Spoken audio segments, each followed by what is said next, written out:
ஹல்லேலூயா. கர்த்தர் நல்லவர். சந்தோஷமா இருக்கீங்களா? மீண்டுமாக உங்கள் மத்தியிலே தேவ செய்தியை கொடுப்பதற்கு கர்த்தர் எனக்கு பாராட்டின கிருபைக்காய் அவரை நன்றியோடு கூட துதிக்கிறேன், ஸ்தோத்தரிக்கிறேன். சபை மூப்பர்களுக்கும் எனக்கு வாய்ப்பினை கொடுத்த போதகர்களுக்கும் பாஸ்டர்மாவுக்கும் நன்றிகளை தெரிவித்துக் கொள்கிறேன். கர்த்தருடைய நாமம் மகிமைப்படுவதாக.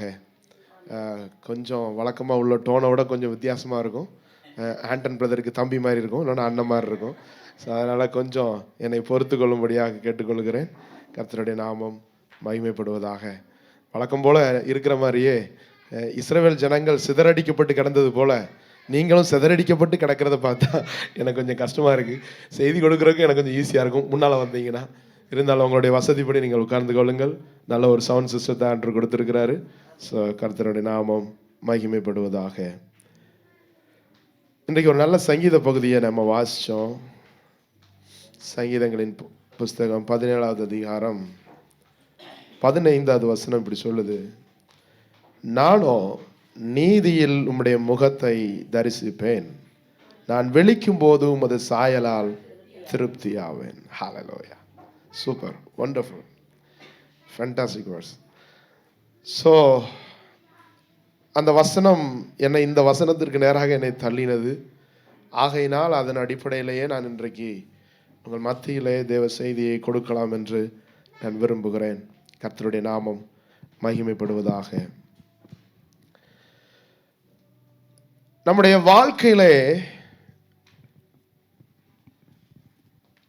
அல்லது நம்முடைய சமுதாயத்திலே, நம்முடைய சபையிலே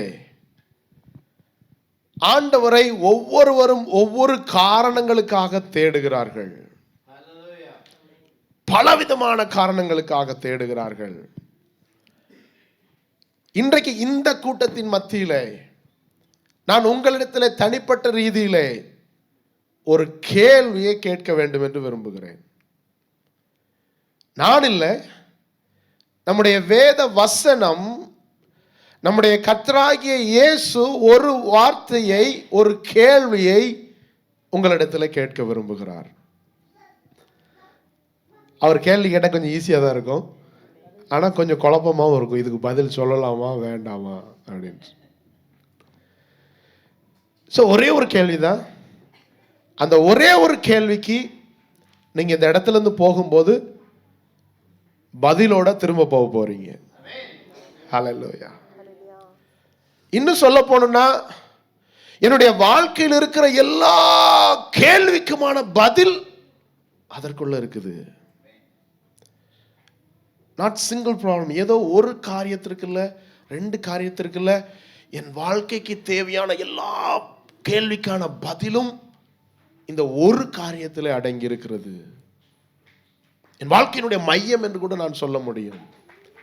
அதை மாத்திரம் நான் என் வாழ்க்கையில் சரி செய்து கொள்வேனானால், என்னுடைய நோக்கம் மாத்திரம் சரியாக இருக்கும் என்றால், நான் தீர்மானமாய் 100% சொல்ல முடியும், உங்களுடைய வாழ்க்கையின் எல்லா பகுதியும் ஜெயம் உள்ளதாக மாறி போகும்.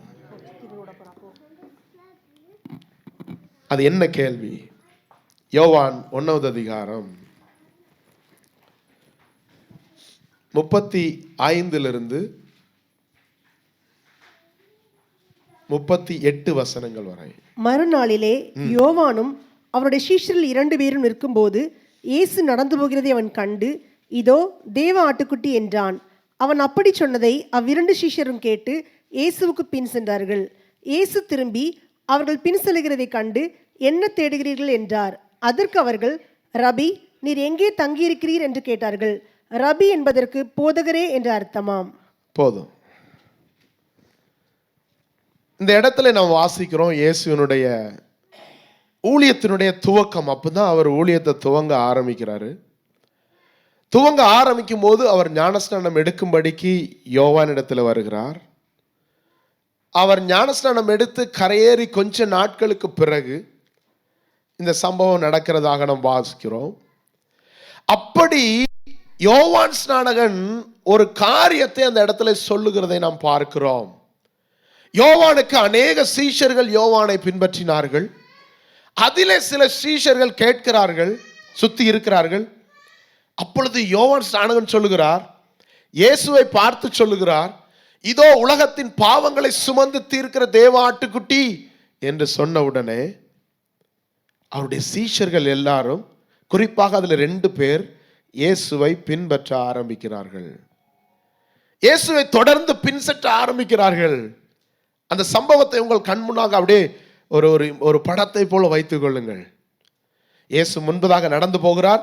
இந்த 2 சீஷர்களும் இயேசுவை தொடர்ந்து அப்படியே பின்பதாக போறாங்க. போகும்போது இயேசு அப்படியே நிற்கிறார். Jesus stops. இயேசு அப்படியே நின்றுட்டு அவங்கள பார்த்து திரும்பி கேட்கிறாரு, என்ன தேடுகிறீர்கள்? என்ன கேள்விங்க கேட்டாரு? சத்தமா சொல்லுங்க. நான் எதுக்காக உங்களை எல்லாரையும் பக்கத்தில் வர சொன்னேன் தெரியுமா? எனக்கு தேவை, பக்கத்தில் உள்ளவன்ற நீங்க கேட்கணும், என்ன தேடுகிறீர்கள்? இந்த கேள்வியை இயேசு அவங்க ஒரு 10 நாள், ஒரு 20 நாள் அல்லது ஒரு வருஷம் தங்கினதுக்கு பிறகு கேட்கல. முதல் நாள், முதல் நிமிஷம் அவங்க அப்பதான் ஸ்டார்ட் பண்ணிருக்காங்க இயேசுவை பின்பற்றுவதற்கு. அவரை பார்த்து சொல்றாங்க, ரபி. ஒரு ரபிமாரும் அப்படி சொல்ல மாட்டான். எப்படி? எதுக்கு நீ பின்பற்ற? ஒருத்தனும் சொல்ல மாட்டான். ஏன்னா ரபிக்கு ஒரு 10 பேர் நம்மள ஃபாலோ பண்ணி வந்துட்டானே ரபிக்கு சந்தோஷமாயிடும். அப்பாடா வந்துட்டான்பா சபைக்கு, பரவாயில்ல, கூட்டம் வரணும் பாஸ்டர், இல்லையா? நம்மள சில பேர் ஃபாலோ பண்ணி வந்துட்டாங்களே, நமக்கு ரொம்ப சந்தோஷமா இருக்குது, ஏற்றுக்கொள்றோம், அப்படியே பின்தொடர்ந்து வந்துடுறாங்க, ரொம்ப சந்தோஷம் ஒவ்வொரு ரபிமாரும் நினைச்சாங்க. But Jesus stops. இயேசு அங்கே நிறுத்தினார். நீ என்னை பின்தொடர வேண்டும் என்று விரும்பினா, yes, good, you took a very good decision. But why? ஏன், எதற்காக என்னை பின்பற்றுகிறாய்? இந்த கேள்வியை இன்றைக்கு ஆண்டவர் உங்கள் ஒவ்வொரு இடத்திலும் கேட்கிறார். என்ன தேடுகிறீர்கள்? எதற்காக என்னை பின்பற்றி கொண்டு வருகிறீர்கள்? இன்னைக்கு இந்த இடத்துல இருந்து போகும்போது நீங்க அதை கிளியர் பண்ணிட்டு தான் வெளியில போகணும். இல்லைன்னா இந்த கேள்வி உங்களை சும்மா விடாதுங்க, துரத்தி துரத்தி வரும், பரலோகம் வரைக்கும் வரும். ஏன்னா முதல் கேள்வி, இயேசு கேட்ட முதலாவது கேள்வி, என்ன தேடுகிறீர்கள்? இப்ப நீங்க பக்கத்துல இருந்தீங்கன்னா சொல்லியிருப்பேன், என்ன பதில் சொல்றாங்கன்னு கொஞ்சம் கேட்டு சொல்லுங்க அப்படின்னு சொல்லியிருப்பேன். என்ன சொல்றீங்க? உங்க ஆன்சரை கொஞ்சம் அப்படியே சொல்லுங்க பார்க்கலாம். எதற்காக தேடுகிறீர்கள்? வந்தோம், ஆராதிச்சோம், நல்லா இருக்கு பிரதர், ஆனா எதற்கு தேடுறேன்? வாய்? ஆண்டவர் இந்த உலகத்தில் படைத்த ஒவ்வொரு பொருளுக்கும் அல்லது மனிதனால் உண்டாக்கப்பட்ட ஒரு பேனா, இது ஆண்டவர் படைச்சாரா மனுஷன் படைச்சானா? S, super. கிஃப்ட் கொண்டு வந்தா பதில் பரிசு கொடுத்துருக்கலாம். Very good question, very good answer. இது ஏதாவது நோக்கத்தோட படைச்சாங்களா, இல்ல சும்மா டைம் பாஸ் ஆகலன்னு படைச்சாங்க? எஸ். மனிதன் படைத்த ஒரு சாதாரண ஒரு பொருளுக்கு இத்தனை காரணங்களை அவன் வைத்திருப்பான் என்றால், தேவன் படைத்த மனிதனுக்கு அவர் நோக்கம் இல்லாமல் ஒன்றையும் செய்கிறதில்லை. அவர் அதற்கு பின்னால் ஒரு ஆழமாக ஒரு காரணத்தை வைத்துதான் வைத்திருப்பார். அப்படி மனித பிறவி எடுத்து வந்தவர் தான் ஐயா என் தேவன் இயேசு. அவரை ஒரு மனிதன் பின்பற்றும் போது சும்மா என் பின்னால வாரான், வரட்டும், வந்துட்டு போறான்னு விட்டுட்டு போய்விடுவார்னு நினைக்கிறீங்களா? நோ. ஆகையினால் இயேசுவை நான் பின்தொடர்வது நல்லது, அது ஆசீர்வாதமானது. இந்த உலகத்தில் உள்ள எல்லா ஆசீர்வாதங்களை காட்டிலும் மேலான ஆசீர்வாதம். ஆனால் ஒரு காரியத்தை நீங்கள் தீர்மானம் பண்ணிக்கொண்டு அவரை பின்பற்ற வேண்டும். அது மாத்திரம் என் வாழ்க்கையில் சரியாக இருந்தால் என் வாழ்க்கையின் எல்லா பகுதியிலும் செழிப்பாக என்னை ஆண்டவர் வைத்திருக்க கூடும். அந்த பகுதி ராங்கா இருந்துச்சு, தவறா இருந்துச்சுன்னா நான் அநேக காரியங்களிலே குழப்பி விட முடியும். அநேக காரணங்களிலே எனக்கு நடக்கிற சம்பவங்கள் ஏன் நடக்கிறது என்று தெரியாமல் போய்விடலாம். ஆனால் இந்த கேள்வி என் வாழ்க்கையில தெளிவாக பதில் தெளிவாக இருக்கும்னா நான் ஒரு நாளும் அதை மிஸ் பண்ணிட மாட்டேன். சரி, உங்களுடைய பதிலை விட்டுருங்க. நீங்கள் உங்கள் மனசுக்குள்ளே சொல்லி பார்த்துங்க. நான் கடைசியில் ஆன்சர் சொல்லும்போது அது சரியாக தப்பான்னு நீங்கள் செக் பண்ணி எவ்வளோ மார்க்குன்னு பார்த்து திருத்தி கொள்ளுங்கள். அந்த சீஷர்கள் என்ன பதில் சொன்னாங்க தெரியுமா? என்னைய மாதிரியே உங்களை மாதிரியே பெக்க பெக்க முழிச்சான். அவனுக்கும் அது ஈஸியான கேள்வியா இல்லை. கேட்ட உடனே என்ன எந்த ரபியுமே கேட்காதத இவர் கேட்டுட்டாரு அப்படின்ட்டு பதச்சிட்டு அவனுக்கு என்ன சொல்றதுன்னு தெரியல. அவரும் போக மாட்டேங்கிறாரு, நின்னுட்டாரு. நின்று திரும்பி என்ன தேடுற? அவன் ரவி ரவி ரவி எங்க தங்கியிருக்கீங்க? இதுவா பதில்? என்ன தேடுறேன்னு கேட்டா என்ன சொல்லணும்? ஐயா 10 ரூபாயை தொலைச்சிட்டேன், அல்லது 1000 ரூபாயை தொலைச்சிட்டேன், அல்லது நீங்கள் போட்டிருக்கிற சட்டை எவ்வளோ விலை, இல்லை எனக்கு ஒரு 100 ரூபா வேணும், கொஞ்சம் பணம் கொடுக்குறீங்களா, இதுதானே? இல்லை எனக்கு ஒரு வியாதி இருக்கு, நீங்கள் தான் பெரிய சுகப்படுத்துறவராமே, எனக்கு ஒரு சுகத்தை கொடுத்தீங்கன்னா நான் வாங்கிட்டு போயிடுவேன். தெரியல, அவனுக்கும் சொல்ல தெரியல. அவன் முழிக்கிறான் திருன்னு திருச்சிட்டு ஏதோ சொல்லணும், இல்லைன்னா அப்படி போக மாட்டார் ஐயா அப்படின்னோடனே எங்க தங்கியிருக்கீங்க?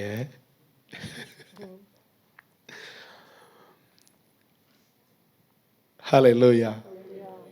இது ஒரு முக்கியமான கேள்வி. அவர்கள் விளையாட்டாக அல்லது ஏதோ சொல்லணும்னு தான் அந்த பதில சொன்னாங்க. பட் அதற்குள் ஒரு ரகசியம் அடங்கி இருக்கிறது. அதற்குள் தான் ஆண்டவரை நாம் பின்பற்ற வேண்டிய காரணம் என்ன என்பது அதில் அடங்கி இருக்கிறது. அதை நான் கடைசியா சொல்ல வரேன். ஆனால் இன்றைக்கு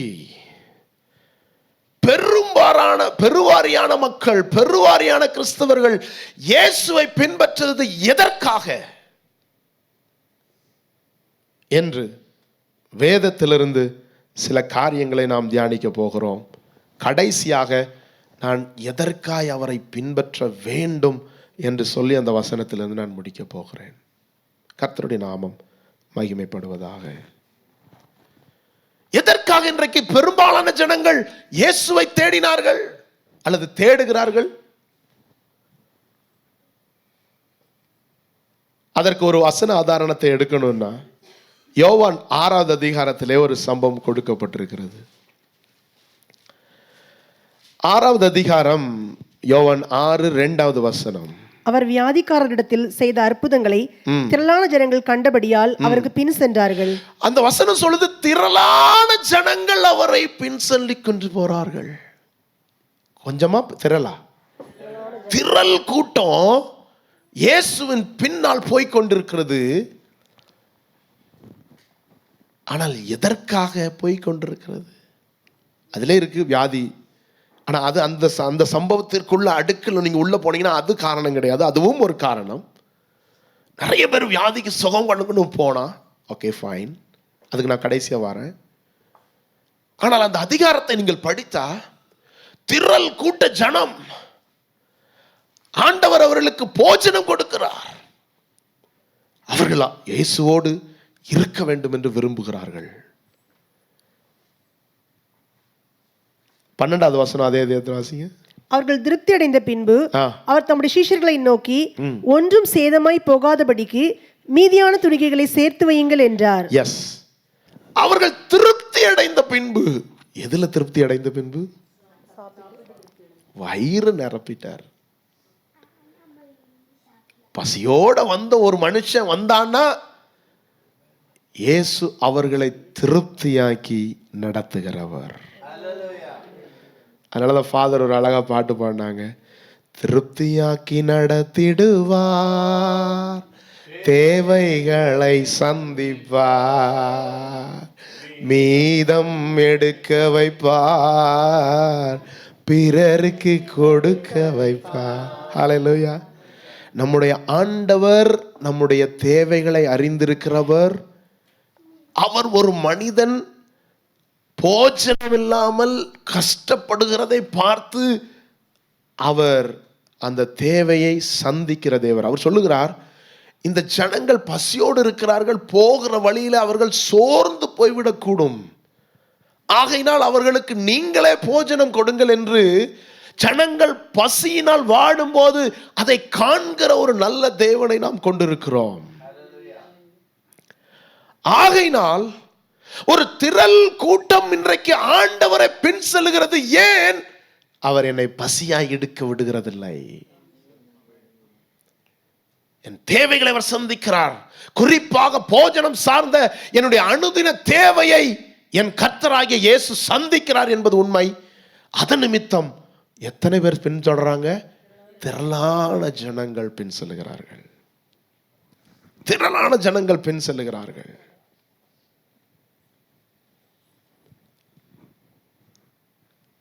அவர்களிடத்துல அப்படி திரளான, எப்படி வசனம் தொடங்குது?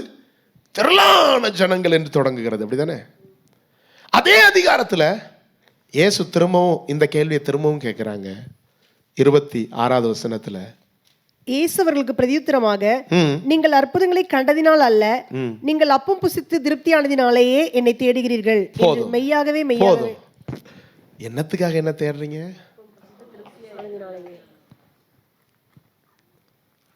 கேள்வி எப்ப கேட்டாரு? 1வது அதிகாரத்துல. என்ன கேள்வி? எதற்காக என்னை தேடுகிறீர்கள்? அதுக்கு ஆன்சர் இருக்கு 6வது அதிகாரத்துல. இன்றைக்கு திரள் கூட்டம் இயேசுவை தேடுவதனுடைய நோக்கம் என்னை, என்னுடைய வயிற்றை, என்னுடைய போஜனத்தை, என்னுடைய அனுதின காரியத்தை அவர் திருப்தியாக்க கூடும். அதனால நான் அவரை தேடுகிறேன். Is it right? If you ask, என்னிடத்துல நீங்க பர்சனலா கேட்டீங்கன்னா, இஸ் ரைட், இது சரி. நான் ஒன்றும் வேற உலகத்தில் உள்ள யார்கிட்ட போய் நிக்கல. என்னை படைத்த என் தெய்வத்தினிடத்துல, என்னை மீட்டெடுத்த என் இயேசு ராஜாவினிடத்துல நான் போய், ஆண்டவரே என் போஜன தேவைகளை நீர் பொறுப்பெடுத்துக் கொள்ளும். அவர் நல்லவர், அவர் பொறுப்பெடுப்பார். அதனால் அவரிடத்துல தான் போகிறேன். அது சரி. உலகத்துல போய் நின்னாதான் தப்பு. என் தேவனிடத்துல போய் நிற்கிறதுல தவறே கிடையாது. அவர் என்னை போஷித்து நடத்துகிறவர். ஒருவேளை எனக்கு அந்த பகுதியிலே பிரச்சனை உண்டாகுமாயின், ஒருவேளை அந்த இடத்துல எனக்கு குறைவு உண்டாயிருக்குமாயின், வசனம் சொல்லுகிறது, அப்பமும் தண்ணீரும் குறையாதபடிக்கு, எண்ணெயும் திராட்சரசமும் குறைவில்லாதபடிக்கு தேவன் நம்மை நடத்துவார். அது இயேசுவால் கூடும். It's true. அதை செய்கிறவர். அப்ப எனக்கு அந்த பகுதியில் ஒரு குறை உண்டானால் நான் தாராளமாக இயேசுவினிடத்தில் போய் நிற்க முடியும். அவர் அதிலே அற்புதத்தை செய்ய வல்லவர். பட் ஆனால் ரொம்ப முக்கியம், ஆனால் ரொம்ப முக்கியம் 27வது வசனம்.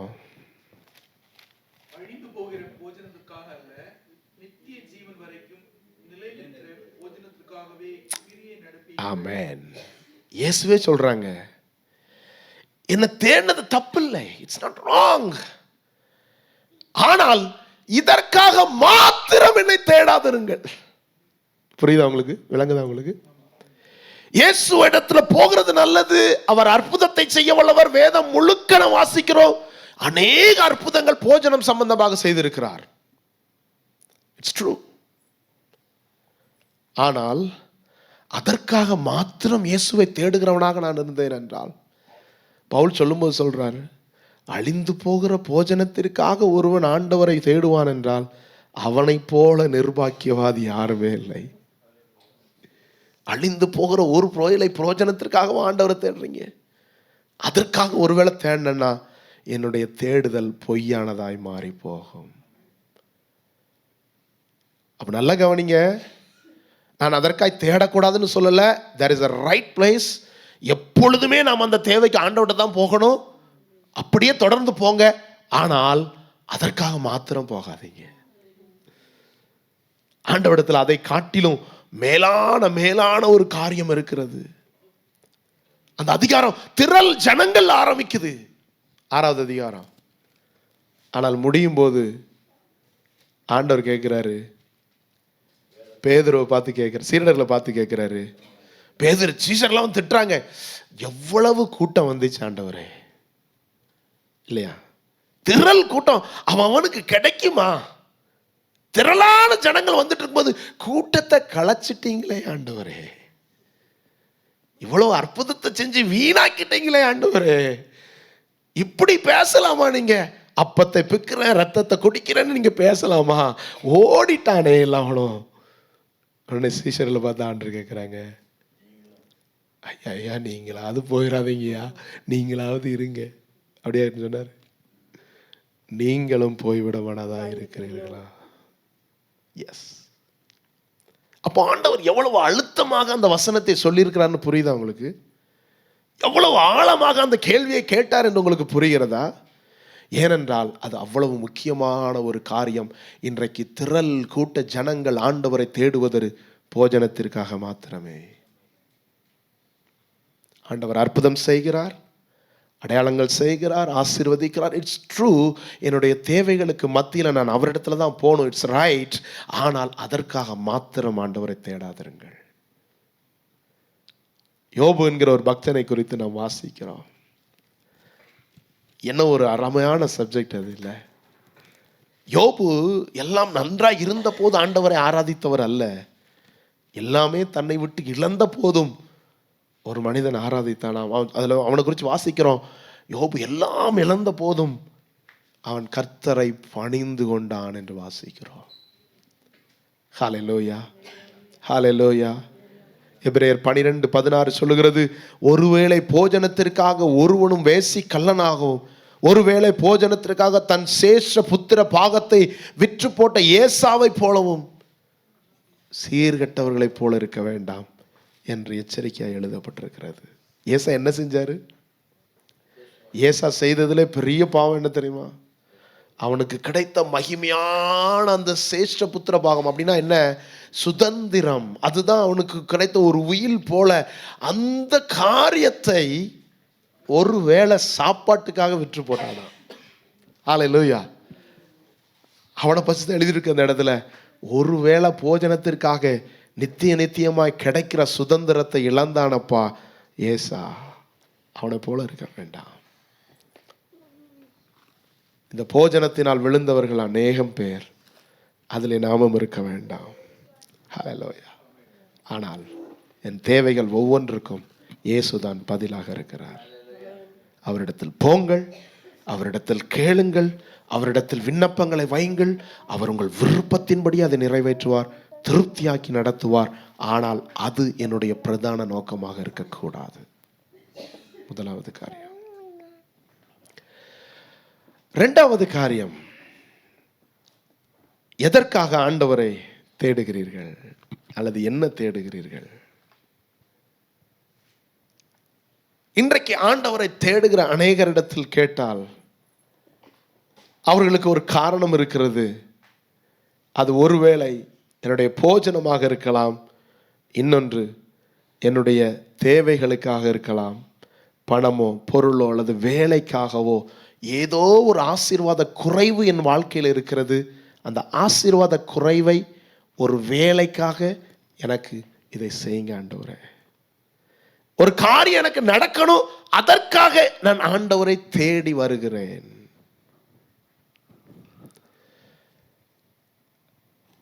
மத்தேயு 6:26 வாசிக்கிறோம், ஆகாயத்து பட்சிகளை கவனித்து பாருங்கள், அவைகள் விதைக்கிறதும் இல்லை, அறுக்கிறதும் இல்லை, கரஞ்சியங்களில் சேர்த்து வைக்கிறதும் இல்லை, அவைகளையும் உங்கள் பரமபிதா பிழைப்பூட்டுகிறார். ஹல்லேலூயா. கர்த்தருடைய நாமம் மகிமைப்படுவதாக. நம்முடைய தேவன் நம்மை பிழைப்பூட்டுகிறவர். நம்முடைய தேவன் ஒரு மனிதன் இந்த பூமியில் உருவாக்குவதற்கு முன்பதாகவே அவர் அவனுடைய எல்லா தேவைகளையுமே சந்திக்கிறார் என்பதை எத்தனை பேர் அறிந்திருக்கிறீங்க? ஆண்டவர் ஆதாமை படைத்த பிறகு அவனுக்குள்ள தேவைகளை சந்தித்தாரா, அல்லது ஆதாமை படைப்பதற்கு முன்பதாக அவனுடைய தேவைகளை ஆயத்தம் பண்ணினாரா? எஸ். முதலாவது அவன் தங்குவதற்கு ஒரு இடம், அவன் சாப்பிடுவதற்குரிய ஒரு பகுதி, அவன் செய்வதற்கென்று ஒரு வேலை, எல்லாவற்றையும் தேவன் அவனுக்கு ஏற்கனவே திட்டம் பண்ணியிருந்தார். அதற்கு பிறகுதான் ஆதாமை இந்த உலகத்திற்கு தேவன் கொண்டு வந்தார். எனக்கு அன்பான தேவனுடைய பிள்ளைகளே, என் தேவைகள் ஒவ்வொன்றிற்கும் அவர் சந்திப்பார் என்கிற நம்பிக்கையை உங்கள் வாழ்க்கையில் ஒரு நாளும் விட்டு விடாதிருங்கள். ஆகாயத்து பட்சிகளை கவனித்து பாருங்கள், காகைகளை கவனித்து பாருங்கள். இவைகளெல்லாம் பிழைப்பூட்டுகிற என் தேவன் என்னையும் பிழைப்பூட்டுவார், என்னுடைய தேவைகள் ஒவ்வொன்றையும் சந்திப்பார் என்கிற நிச்சயம் உங்கள் வாழ்க்கையிலிருந்து எடுத்து போட அனுமதிக்காதிருங்கள். பிசாசு எப்பொழுதும் ஒரு குறைவை உங்களுக்குள்ளே கொண்டு வந்து போடுவான். ஆண்டவர் ஏதோ ஒரு நிறைவான காரியத்தை உன் வாழ்க்கையிலே ஒளித்து வைப்பதற்காக போல. எல்லாம் இருந்த போதும் ஏவாளிடத்துல வந்து அவன் கேட்டது என்ன? எதையாகிலும் அவர் உங்களுக்கு ஒளித்து வைத்திருக்கிறாரோ?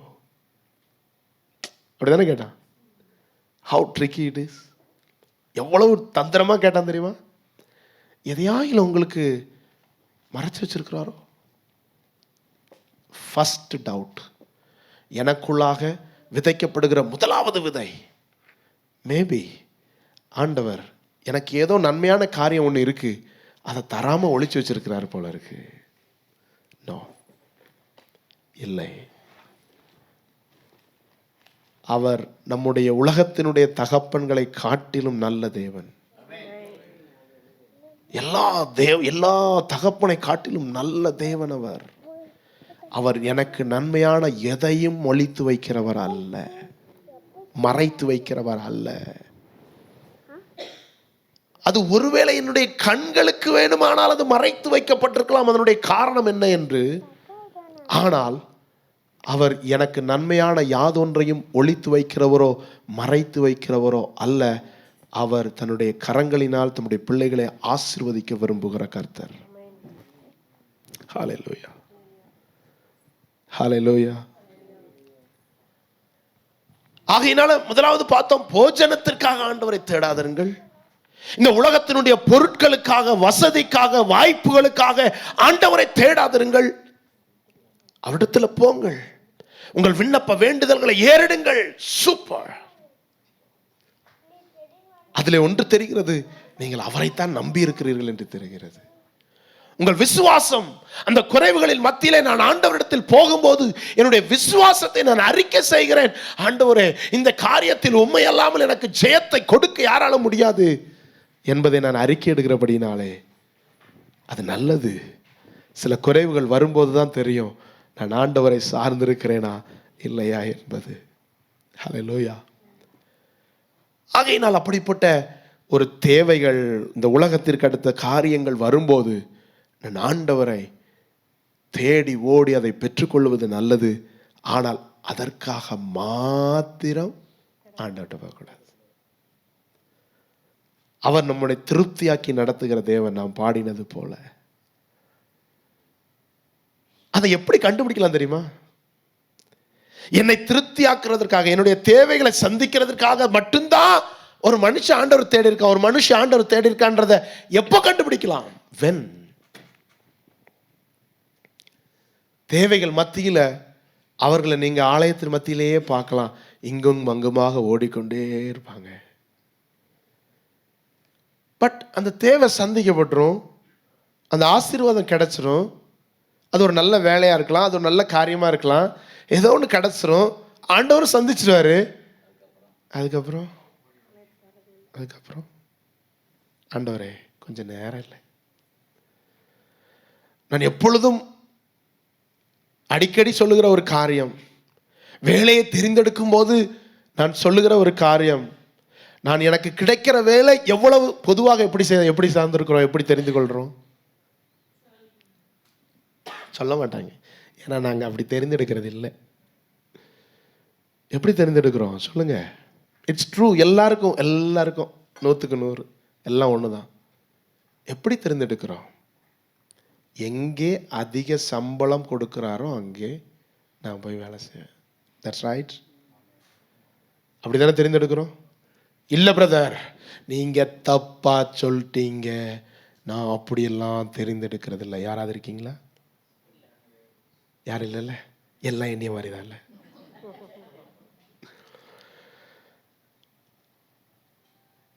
ஆனால் வேதம் நமக்கு என்ன கற்றுக் கொடுக்கிறது என்றால், ரெண்டு தவறான காரியங்களில் ஒன்று சரி ஒன்று தவறு அப்படின்னு இருக்குன்னு வச்சுக்கோங்களேன். இந்த பக்கம் விக்கிரகம், இந்த பக்கம் ஏசு அப்படின்னு வச்சா, இப்போ நீங்கள் ஆராதிக்கணும் அப்படின்னு சொன்னால் நீங்கள் என்ன செய்வீங்க? ஏய், யாரை ஏமாத்துற? நான் விக்கிரகத்தெல்லாம் ஆராதிக்க மாட்டேன், நான் இயேசு மட்டும்தான் ஆராதிப்பேன் சொல்லிடுவீங்க. கரெக்டா? That's very easy. ஒரு தீமையையும் ஒரு நன்மையையும் உங்கள் கண் முன்னால் வைத்தால் நீங்கள் கண்டுபிடிப்பது மிகவும் எளிது. ஆனால் ஒரு வேலை தேடுறேன், ஒரு வேலைக்காக அலைகிறேன், ஒரு வேலை என் கண்ணு முன்னால வந்திருக்கு, 2 வேலை வருது என் முன்னால, 2 jobs. எதை தெரிந்தெடுப்பீர்கள்? எப்படி தெரிந்தெடுப்பீர்கள்? 2 தீமைக்கு நன்மைக்கு உடனே கண்டுபிடிச்சிட்டோம். 2 வேலை வருதுங்க. எவ்வளவு ரெட்டிப்பான ஆசீர்வாதம் இல்லை? ஆண்டவரே, எனக்கு ரெட்டிப்பான ஆசீர்வாதம் தந்ததற்காக ஸ்தோத்திரம். நான் சபையில சாட்சி சொல்கிறேன், 2 வேளையிலும் ஜாயின் பண்ண கிருபை செய்யுங்க சொல்றோமா? இதை ஒன்னதான் தெரிந்தெடுக்கணும். எப்படி தெரிந்தெடுக்க முடியும்? இதுவரைக்கும் எப்படி தெரிந்தெடுத்தீங்கன்னு எனக்கு தெரியாது. பட் இனிமேல் தெரிந்தெடுக்கும் போது எப்படி ஆண்டோடைய சித்தத்தை செய்வது என்பதை நான் கற்றுக் கொடுக்கிறேன். ஒரு சம்பளம், நல்ல ஹைலி சேலரி, வெல் ஸ்ட்ரக்சர்ட், சூப்பராக இருக்குது. ஆனால் தான் எப்பவுமே முக்கியம். ஓகே, ஆனால் அந்த வேலைக்கு போனால் இரவும் பகலும் என்னை இழுத்தடிப்பான். ஆராதனைக்கு போவேனா மாட்டேனா, ஆண்டோடைய நேரத்துக்கு எனக்கு செலவு பண்ண முடியுமா முடியாதா என்கிற நிச்சயம் இல்லை. ஒன்று. இன்னொரு பக்கம், தேர் மேபி கொஞ்சம் சம்பளம் கம்மியாக இருக்குது, கொஞ்சம் அன்கம்ஃபர்டபுள் தான், கொஞ்சம் பொசிஷனும் கம்மியாக தான் இருக்குது. ஆனால் என் ஆவிக்குரிய வாழ்க்கைக்கு அது ரொம்ப பிரயோஜனமாக இருக்கும். எதை தெரிந்தெடுப்பீர்கள்? நீங்களே பதில் சொல்லிக்கங்க. எங்கள் சபையாக இருந்தால் பதில் வராமல் நான் ஆரம்பிக்க மாட்டேன். இருந்தாலும் நான் கொஞ்சம் விட்டு பிடிக்கிறேன் உங்களை. ஏன்னா நீங்கள் என்னை விட்டு தூரமாக இருக்கீங்க. ஸோ அதுதான் ஆண்டவருடைய சித்தம். எது என் ஆண்டவருக்கு கொடுக்க வேண்டிய நேரத்தை, எது என்னுடைய ஆவிக்குரிய வாழ்க்கைக்கு பிரயோஜனமாய் இருக்கும் என்பதை நீங்கள் திட்டமாய் செய்ய முடியுமோ, அதுதான் ஆண்டவருடைய திட்டம், அதுதான் ஆண்டவருடைய ஆசீர்வாதம். ஆனால் அநேகர் சில காரியங்கள் கிடைத்தது பிறகு சிலர் வாகனங்களுக்காக ஜெபம் பண்ணுவாங்க. பிரதர், எப்படியாவது வாகனத்துக்காக ஜெபம் பண்ணுங்க. நம்மளும் முழங்கால் போட்டு ஃபாஸ்டிங்லாம் போட்டு, ஆண்டவரே ரொம்ப விரும்புகிறோம் ஆண்டவரே, ஒரு வாகனத்தை ஏற்பாடு பண்ணி கொடுத்துருங்கப்பா அப்படின்னு ஜெபம் பண்ணுவோம். வாகனத்தையும் கொடுத்துருவார். 1 மாதம் கழிச்சு ஆள் இருக்காது. எங்க பிரதர் போனீங்க? பிரதர், பொரிச்சு கழிப்பா. என்ன கழிப்பா? கழிப்பு, கொண்டாட்டம், பொரிச்சு கழிப்பா. பொரிச்சு கழிப்பா போகிறது தப்பு இல்லை, பார்க்கறது தப்பு இல்லை. ஆனால் ஆலயத்தில் ஆராதனை நடந்துட்டு இருக்கும்போது, ஆலயத்தில் ஜெப கூட்டம் நடந்துட்டு இருக்கும்போது நான் போய் ஊரை சுற்றி கொண்டிருப்பேனால் அது தேவனுடைய ஆசீர்வாதம் அல்ல, பிசாசுனால் வஞ்சிக்கப்பட்டிருக்கிறான். அந்த ஆசீர்வாதம் ஆண்டவர் கொடுத்தது இல்லப்பா, அது பிசாசு உன்னை அந்த ஆராதனை அந்த அந்த அந்த ஆசீர்வாதத்தினால் நான் வஞ்சிக்கப்பட்டவனாக இருக்க முடியும். ஸோ ஒரு 2 காரியத்துக்கும் நடுவில் ஆண்டோடைய சித்தத்தை எப்படி தெரிந்து கொள்வது? இப்படி தான் தெரிந்து கொள்ளணும். எது என்னுடைய ஆவிக்குரிய வாழ்க்கைக்கு அதிக பிரயோஜனமாக இருக்குமோ அதை தெரிந்து கொள்ளுங்கள். ஆண்டவர் உங்களை மென்மேலும் ஆசீர்வதிப்பார். அதைத்தான் வசனம் சொல்லுகிறது. முதலாவது தேவனுடைய ராஜ்யத்தை தேடுங்கள். எப்படி தேட முடியும் இந்த குறிப்பிட்ட காரியத்தில்? I am showing that. நான் வெளிப்படுத்துகிறேன் ஆண்டவருக்கு, ஆண்டவரே எனக்கு 2 வந்திருக்கு, 2மே ஆசீர்வாதம் தான், ஆனாலும் நான் இதை தெரிந்தெடுக்கிறேன். ஏன்னா இதில் தான் உனக்கு ஆசீர்வாதமாக நான் இருக்க முடியுன்றதை தெரிந்தெடுக்கும் போது நான் வெளிப்படுத்துகிறேன். என்னத்தை வெளிப்படுத்துகிறேன்? முதலாவது தேவனுடைய ராஜ்யத்தையும் அவர் நீதியையும் வெளிப்படுத்துகிறேன். அப்போ அந்த வசனம் என் வாழ்க்கையில் நிரம்பும். எப்படி நிரம்பும்? மற்றவையெல்லாம் கூட கொடுக்கப்படும். அது என்னை பின்பற்றி வருங்க, அது என்னை பின்பற்றி வருங்க. கர்த்தருடைய நாமம் மகிமைப்படுவதாக. ஆண்டவரை பின்பற்றுங்கள். உங்கள் தேவைகளை அவரிடத்தில் சொல்லுங்கள். அவர் அப்படியே கேட்டு நிறைவேற்றுவார். ஆனால் அதற்காக ஆண்டவரை தேடாதிருங்கள், ஆண்டவருக்காக அவரை தேடுங்கள், அவருக்காக அவரை தேடுங்கள். அந்த பாயிண்ட் கடைசியாக வர்றேன். அப்போ சிலர் போஜனத்துக்காக தேடுறாங்க, சிலர் இந்த உலக ஆசீர்வாதங்களுக்காக ஆண்டவரை தேடுகிறவர்கள் உண்டு. அது தவறல்ல.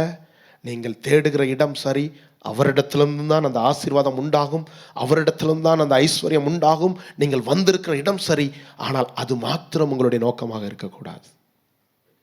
மூன்றாவது காரியம், என் பலவீனத்தில் எனக்கு உதவி செய்கிறவர், என்னுடைய வியாதி வருத்தங்களிலே எனக்கு உதவி செய்கிறவர். ஹல்லேலூயா. எத்தனை புஸ்தகத்திலே வாசிக்கிறோம், இயேசு குருடரின் கண்ணை திறந்தார், வியாதியஸ்தர்களை சுஸ்தமாக்கினார், சப்பானியை நடக்க பண்ணினார். எத்தனை காரியங்களை வாசிக்கிறோம். ஆண்டவர் எரிகோ பட்டணத்தை நோக்கி போய் கொண்டிருக்கிறார். எரிகோக்குள்ள என்ட்ராகிறதுக்கு முன்னால் 2 குருட வாசல்ல இருந்து, எரிகோ வாசல்ல இருந்து, தாவீதின் குமாரனே எங்களுக்கு இறங்கும் அப்படின்னு கேட்ட உடனே ஜீசஸ் ஸ்டாப்ஸ். இயேசு நின்றார். இயேசு நின்றார், அங்கே நின்றார். நின்று என்ன கேட்டா தெரியுமா? அங்கேயும் ஒரு கேள்வி கேட்டாரு, சேம் கொஸ்டின். நான் உனக்கு என்ன செய்ய வேண்டும்? What you want? இது வேதம் ஃபுல்லா இருக்கு அந்த கேள்வி. அதுதான், அதனாலதான் அந்த கேள்விக்கு நான் அவ்வளவு முக்கியத்துவம் கொடுக்கிறேன். அங்க 2 பேர் நிக்கிறான், குருடனா கத்துறான், ஆண்டவரே ஆண்டவரே ஆண்டவரே. நானும் கூப்பிடுற மாதிரி ஆண்டவரே ஆண்டவரே ஆண்டவரேன்னு கூப்பிடுறேன். இயேசு நின்னுட்டாரு. என்னையா வேணும்? எதுக்குயா கூப்பிடுற? தெரியலையா ஆண்டவரே. அவன் சொல்றான் தெளிவா, நான் பார்வை அடைய வேண்டும், என் கண்கள் திறக்கப்பட வேண்டும். ரொம்ப தெளிவா, அவன் குருடன் தான், ஆனா ரொம்ப தெளிவா பதில் சொன்னான். நான் பார்வை அடைய வேண்டும் ஆண்டவரே. பார்வை அடைந்தானா? இம்மீடியட்லி. அதனாலதான் சொல்றேன், அவர் என்னுடைய தேவைகள் ஒவ்வொன்றையும் உடனே செய்து வைக்கிறவர். உடனே இல்லைனா உடனே தப்பு, அதை எடுத்துருங்க, அதை அழிச்சிருங்க. செய்து வைக்கிறவர், ஏற்ற வேலையில். Praise God, thank you sir.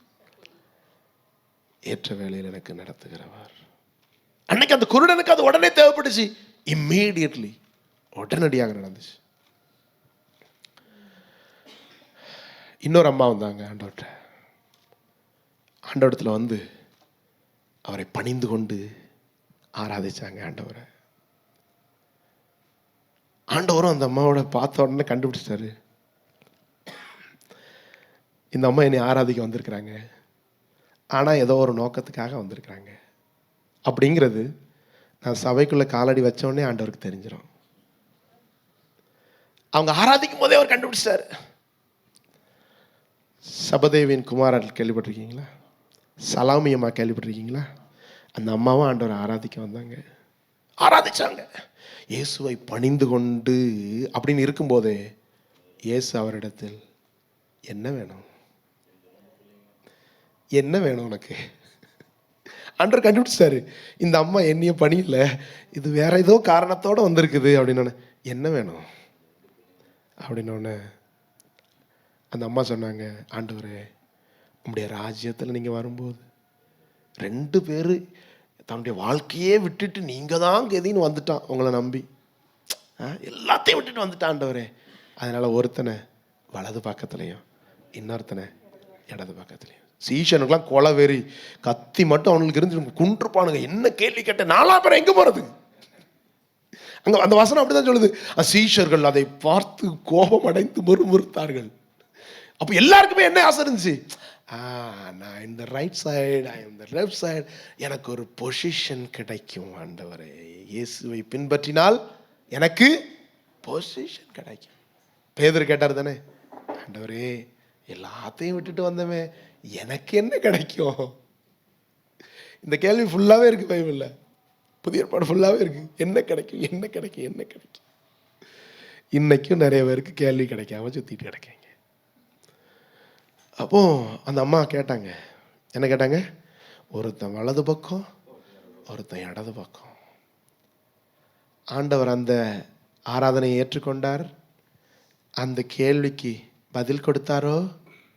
பதில் கொடுத்தார், ஆனால் நோ என்று கொடுத்தார்.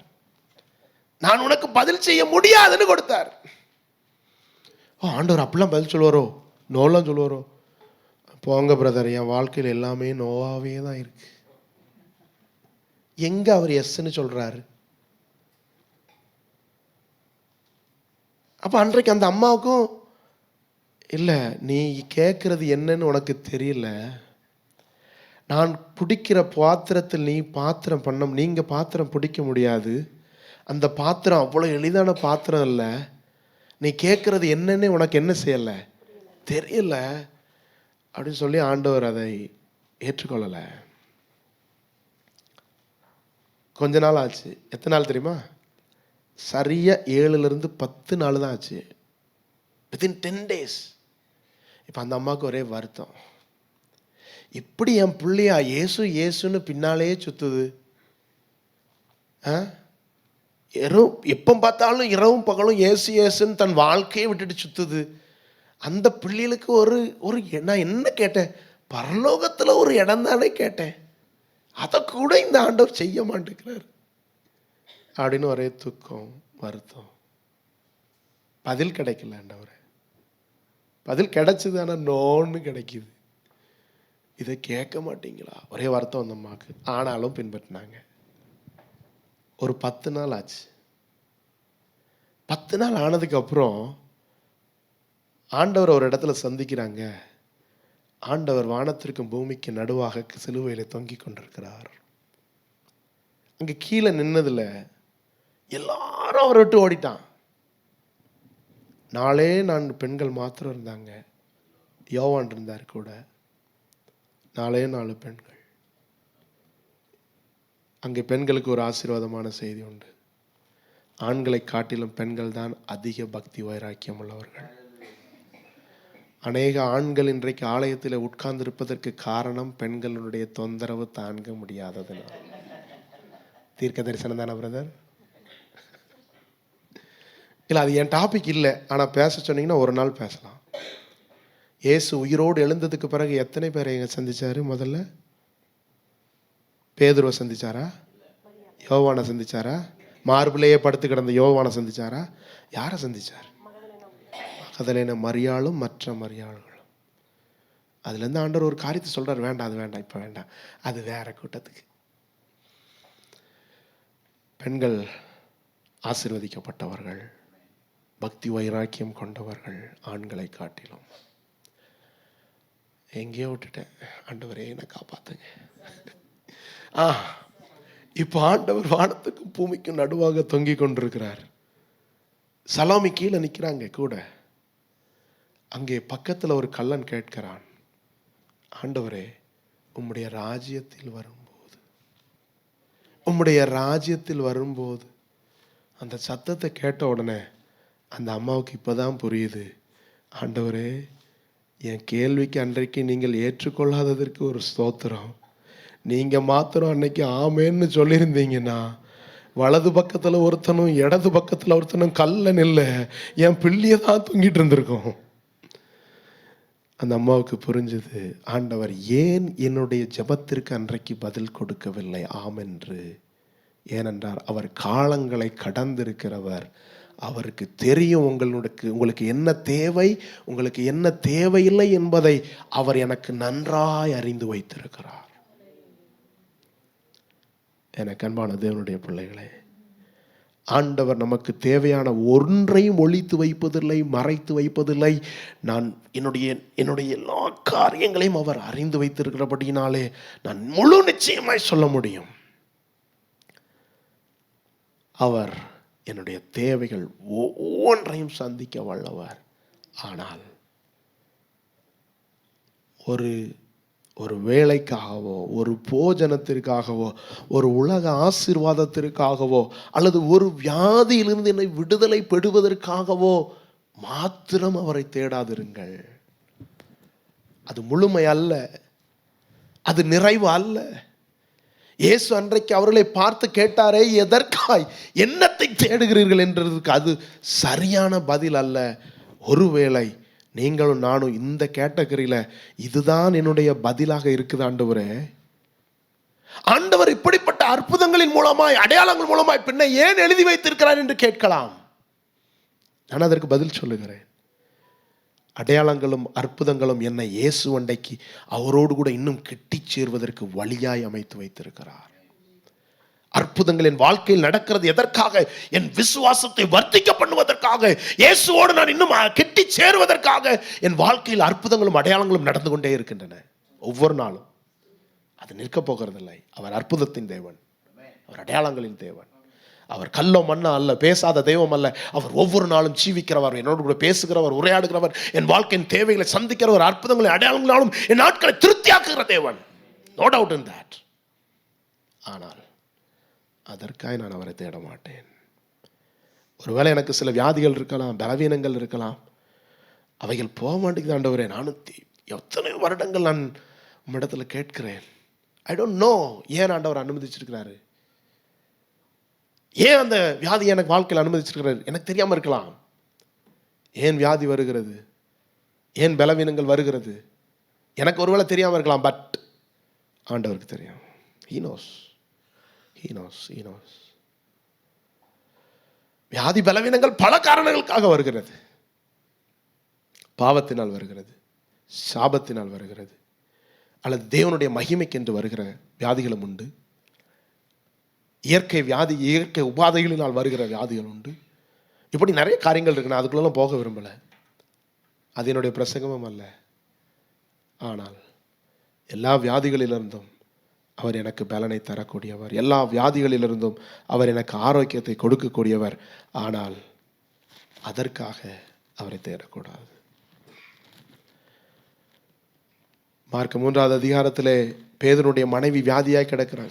பேதுருடைய மாமியார் வியாதியாய் கிடக்கிறார்கள். எங்கிருந்து போகும்போது வியாதியாக கிடந்தாங்க தெரியுமா?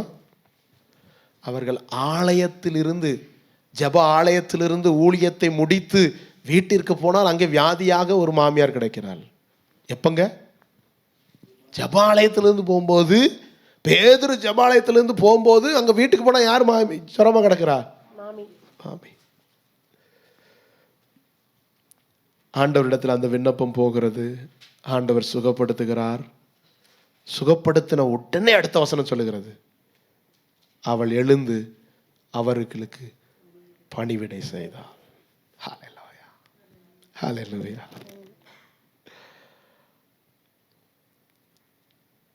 அதுதான் நோக்கம்.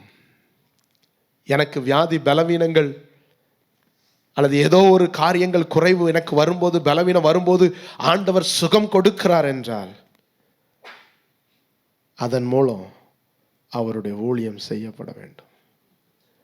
அதன் மூலம் என்னுடைய ஆண்டவருக்கான ஓட்டம் இன்னும் அதிகமாய் ஆக வேண்டும். ஒருவேளை இன்னும் அது தள்ளி போகுது, ஆண்டவரே கிடைக்க மாட்டேங்குதுன்னா பவுல் சொல்றது போல, என் கிருபை உனக்கு போதும். there is a reason behind it. எனக்கு அது தெரியல, ஏன் கொடுத்துருக்கீங்கன்னு எனக்கு புரியல. No problem. ஆண்டவர் அந்த சோதனையை தாங்குவதற்குரிய பலனை உங்களுக்கு கொடுப்பார். அந்த வியாதி பலனிடத்தில் அவருடைய மகிமை வெளிப்பட்டு கொண்டே இருக்கும். ஒருவேளை அது இருக்கிறதுனால தான் நான் ஆண்டவரை தேடிக்கொண்டே இருக்கலாம், இல்லையா? அது இருக்கிறதுனால தான் ஆண்டவரை நான் உங்கள்கிட்ட தேடிக்கிறேன். இல்லைன்னா ஒருவேளை நான் எல்லாமே கூட போயிருக்கலாம். ஆண்டவருடைய நாமம் மகிமைப்படுவதாக. ஸோ போஜனத்திற்காக அல்ல, உலக ஆசீர்வாதங்களுக்காக அல்ல, வியாதி பலவீனங்களுக்காக அல்ல. ஆனால் இவை மூன்றுக்கும் நான் இயேசுவின் இடத்துல போனால் பதில் கிடைக்கும் என்பது உண்மை. ஆனால் அதற்காக இயேசுவை தேடாதிருங்கள். அடுத்து நேரம் முடிஞ்சிச்சுல.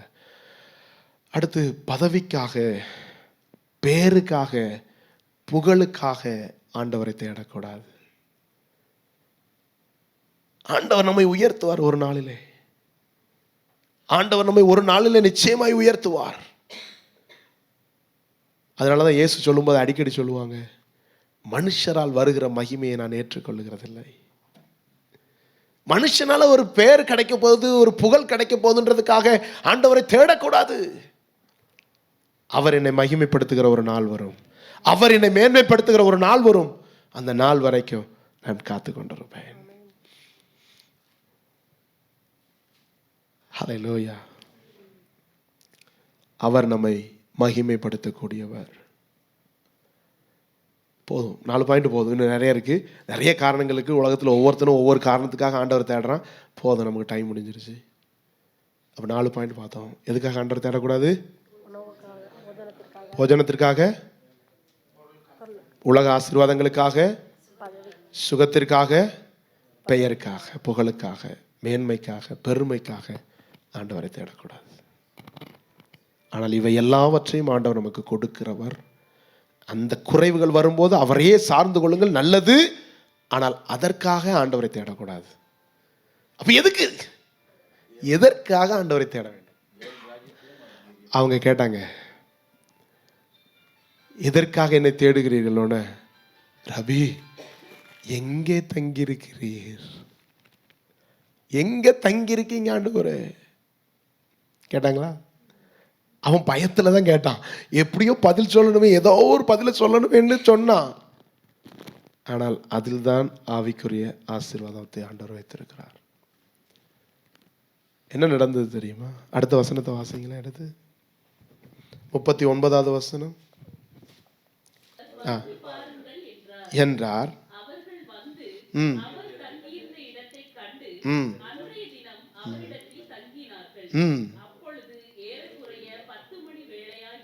ஹல்லேலூயா. இதுல என்னையா ரகசியம் இருக்கு? அவன் ஏதோ உளறி வச்சான், அதுக்கு ஆண்டவர் பதில் சொன்னாரு. ஆனால் ஆண்டவர் ஒரு வார்த்தையும் வீணா சொல்லுகிறதில்லை. அதில் தான் ரகசியம் இருக்கிறது. அவன் கேட்டா, எங்க ஆண்டவரை தங்கி இருக்கிறீங்க? எங்க ஆண்டவரை தங்கி இருக்கிறீங்க? ஆண்டவர் சொன்னார், வந்து பாருங்க அப்படின்னாங்க. அந்த 2 சீஷரும் போனாங்க, ஆண்டவரோட தங்கினாங்க. தங்கிட்டு ஒரு சம்பவம் நடந்துச்சு. அதான் சங்கீத பகுதியில் வாசிக்கிறோம். சங்கீதம் 17 நம்ம வாசித்த சங்கீதம் 15வது வசனம் சொல்லுது, நானோ நீதியில் உம்முடைய முகத்தை தரிசிப்பேன், நான் விழித்திருக்கும் போது உமது சாயலால் திருப்தி ஆவேன். அவங்க போய் தங்கினாங்க. அந்த வசனம் சொல்லுது அழகா. அது அந்த எழுதணும்னு அவசியமே கிடையாது. there is no need. என்ன எழுதியிருக்காங்க தெரியுமா? அந்த வேலை 10 மணி வேலையா இருந்தது. எதுக்குங்க அதை எழுதணும்? அந்த அந்த அந்த வசனத்தை மட்டும் எடுத்துருங்க. ஏதாவது அர்த்தம் மாறுதா? அது ஒரு அர்த்தமும் மாறாது. அது பட் அது குறிப்பிடப்பட்டிருக்கிறது. ஏன் தெரியுமா? அந்த 10 மணி வேளையில இயேசுவோடு சேர்ந்தவர்கள் தங்கள் வாழ்க்கைக்கும் இயேசுவை விட்டு திரும்பவில்லை. They never return. அதனால் தான் அந்த வசனம் குறிப்பிட்டிருக்கிறது. அந்த வேலை 10 மணி வேலை, அவருடைய வாழ்க்கை மாறின வேலை. அன்றைக்கு அவர்கள் இயேசுவோடு போய் தங்குவதற்கு சம்மதித்தார்கள். இயேசுவோடு அவரோடு உறவாடுவதற்கு, அவரிடமே தங்கிக் கொள்வதற்கு தீர்மானித்து அவரோடு தங்க வேண்டும் என்று முடிவெடுத்தார்கள். அவருடைய வாழ்க்கை மாறி போனது. ஒரு அடையாளத்தை பெறும்போது வார்த்தை மாறாது. ஒரு தேவை சந்திக்கப்படும் போது வாழ்க்கை மாறாது. என்னுடைய பலவீனம் மாறும்போது வாழ்க்கை மாறாது. ஆனால் அவரோடு நான் தங்கும் போது என் வாழ்க்கை மாறும். அதனால சங்கீதக்காரன் சொல்றாரு, நான் விழித்திருக்கும் போது உமது சாயலால் நான் திருப்தி ஆவேன். எனக்கு அன்பான தேவனுடைய பிள்ளைகளே, என்னுடைய சாயல் மாற வேண்டுமா? என்னுடைய குணாதிசயம் மாற வேண்டுமா? என்னுடைய வாழ்க்கையினுடைய என்னை இயேசுவை தேடுவதற்குடைய நோக்கம் மாற வேண்டுமா? ஒரே ஒரு ரகசியம்தான், இயேசுவோடு தங்கி இருங்கள். இயேசுவோடு நீங்கள் எவ்வளவுக்கு எவ்வளவு தங்கி இருக்கிறீர்களோ அவ்வளவுக்கு அவ்வளவு என் வாழ்க்கை மாறிக்கொண்டே இருக்கும். நான் இயேசுவை போல அவருடைய சாயலாக மாறிக்கொண்டே இருப்பேன். ஹல்லேலூயா. அப்போ ஆண்டவர்கிட்ட அதுக்கப்புறம் என்ன பதில்? சரியான பதில் அதுக்கு என்ன தேடுறீங்க அப்படின்னா, ஆண்டவரே நான் உங்களை தான் தேடுறேன். I need you. இயேசுதான் என் வாழ்க்கைக்கான எல்லா தேவைகளுக்கும் பதிலாக இருக்கிறார். இயேசு என்கிற நபர், இயேசு என்கிற பொருள் அல்ல, இயேசு என்கிற ஒரு காரியம் அல்ல. நபர், இயேசு என்கிற நபர், இயேசுதான் எனக்கு தேவையாக இருக்கிறார். இனிமே ஆண்டவர் உங்கள்கிட்ட கேட்டா என்ன தேடுறீங்க அப்படின்னு கேட்டா நீங்க என்ன சொல்லணும்? ஆண்டவரே நீங்க தான் வேணும் எனக்கு, நீங்க தான் வேணும் எனக்கு, நீங்க தான் வேணும் எனக்கு. ஆண்டவர் சீஷர்களை கூப்பிட்டு, லூக்கா 6வது அதிகாரத்தில் சீஷர்களை கூப்பிட்டு, நிறைய சீஷர்கள் இருந்தாங்க, அவர்களில் சிலரை பிரித்தெடுத்தாரு. பிரித்தெடுத்தது எதற்குன்னு சொல்லி மார்க் 13:14 வசனத்தில் போடப்பட்டிருக்குது. எதற்காக பிரித்தெடுத்தாரா? அவர்கள் தம்மோடு கூட இருக்கவும். இன்னைக்கு அநேகர் ஆண்டவரோட சீஷனா மாறணும்னு என்ன செய்ய விரும்புறாங்க தெரியுமா? நான் பிரசங்கம் பண்ண ஆண்டவரே, நான் ஆராதிக்கணும் ஆண்டவரே, நான் ஊழியம் செய்யணும் ஆண்டவரே. ஸ்டாப். முதல்ல அவரோட கூட இருங்க. அதுதான் முதல் காரியம். அதுதான் எலிமெண்டரி பாடமே. நான் அவரோடு கூட இருக்க வேண்டும் என்றே அவர் என்னை தெரிந்தெடுத்தார். அவரோடு கூட இருக்க வேண்டும் என்றே அவர் என்னை பிரித்தெடுத்தார். அவரோடு கூட இருக்க வேண்டும் என்றே நம்மை குடும்பமாக வைத்தார். அவரோடு கூட இருக்க வேண்டும் என்றே என்னை ரட்சிக்க வைத்தார். அவரோடு கூட இருக்க வேண்டும் என்றே எனக்கு அடையாளத்தை கொடுத்தார். அவரோடு கூட இருக்க வேண்டும் என்றே எனக்கு வேலையை கொடுத்தார். அவரோடு கூட இருக்க வேண்டும் என்றே எனக்கு வியாதியிலிருந்து விடுதலையை கொடுத்தார். வேற ஒன்றுக்கும் கிடையாது. He never expect my money. He never expect my gold. He is expecting only you, brother. Only you, sister. Nothing else. வேறு ஒன்றாலும் நீங்கள் அவரை திருப்திப்படுத்த முடியாது. He need you. He need your heart. Nothing else. மற்றெல்லாம் ஆட்டோமேட்டிக்காக வரும். ஊழியம் ஆட்டோமேட்டிக்காக வரும் பிரதர். ஆட்டோமேட்டிக்காக நடக்கும் சிஸ்டர். ஒன்னே ஒன்று தான் நடக்காது ஆட்டோமேட்டிக்காக. I need to be with him. நான் அவரோடு கூட தங்கி இருக்க வேண்டும். அதுதான் ரகசியம். வேறு ஒரு ரகசியம் இல்லை. இனிமேல் என் வாழ்க்கையில் எந்த பகுதியாக இருந்தாலும் சரி நான் சொல்ல வேண்டியது, அதனால தான் சொல்லியிருக்கோம், மகிமையின் நம்பிக்கையாக கிறிஸ்துவே எங்களுக்கு இருக்கிற நம்பிக்கை. மகிமையின் நம்பிக்கையாக யார் இருக்கிறா? கிறிஸ்து ஒரு நாள் வருவார். நான் அவரோடு கூட மகிமையில போவேன். நான் அவரை பார்க்க போகிறேன். அதுதான் எங்களுக்கு இருக்கிற மேன்மை, மகிமை. அப்போஸ்தலர் சொல்லிட்டு போனாங்க.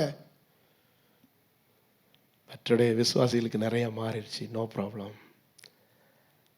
ஆண்டவர் இன்றைக்கும் நல்லவராகவும் மன்னிக்கிறவராகவும் நம்மை ஏற்றுக்கொள்கிறவர்களாகவும் அப்படி தேடுகிறவர்கள் மகிமையை பெற்றுக்கொள்வார்கள். நன்மையை அல்ல, நன்மைக்காய் தேடுகிறவன் நன்மையை பெற்றுக்கொள்ளுவான். அவருடைய மகிமைக்காய் தேடுகிறவன் மகிமையை பெற்றுக்கொள்ளுவான். நன்மை வேண்டுமா, மகிமை வேண்டுமா, நீங்கள் முடிவு செய்து கொள்ளுங்கள். கண்களை மூடி ஜெபம் பண்ணுவோம்.